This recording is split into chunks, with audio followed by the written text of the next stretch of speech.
To me, I want to see, obviously, announcements and action, but I also want to see a very open conversation about everything being on the table. I mean, we've just gone through a process of the government being able to take on the biggest tech companies in the world in and around the social media ban, right? I know you're not a fan, but still a size of what they're willing to commit to, right? Well, how is there not an ability to try to ban hate preachers, the ability and the sources and the sites in which people are self-radicalising? Again, if we are to believe what the Prime Minister has said is the limits of this, is that this is something that is limited to the two people involved. But again, is there another family somewhere else? Is there something happening in, again, the unknown parts of our country? And again, it doesn't. We don't know where it comes from until it finally happens.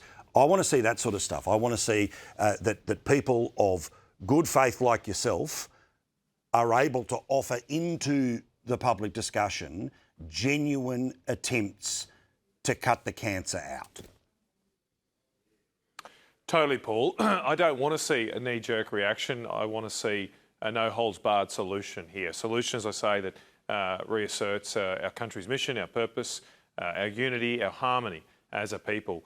We've traditionally had that, but as I say, it's been sorely tested and now brought to breaking point over the past 24 hours. And so, look, I want the Prime Minister to bring this country together. I wish him success in that. But these first steps today have caused me to be a little cynical on what the Prime Minister's up to.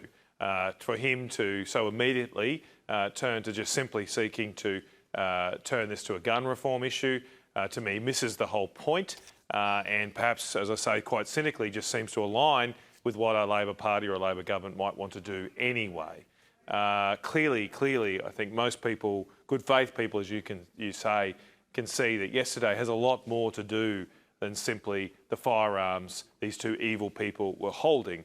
It is the ideas that they were firing. It is the sense of division that they were using to commit these evil acts. That is what has to be tackled, because there's no law that's going to stop the pipe bombs that were out there that fortunately, thankfully, were not exploded. People will always find a way that are fueled by division and hate around whatever laws we pass. We must tackle the division and hate in the first place. And nothing, so far at least, from this government has done that. As I say, they've ignored these warnings for the past few years. It's about time the PM and the government tackle that issue at its root, at its cause, and not simply revert here to, as I say, this knee-jerk reaction to seem to be doing something a day after when they've done nothing for the last few years. Yeah, I mean, again, there's not going to be issues in and around a National Firearms Registry, the idea about the deeper background checks, all of this. The idea, again, red, blue, whatever, that we have got to the point in 2025, even 30 years after what we confronted in 1996, that you can not be an Australian citizen and be able to own guns in the country. That's crazy. But yes, the weapons matter, but as you say, the idea is just as important and just as important to confront. I really appreciate it, Matt. Thank you, mate. I know it was quick, but I do appreciate it. We'll have plenty more to talk about. Follow him on socials. A very good man joining us from Adelaide.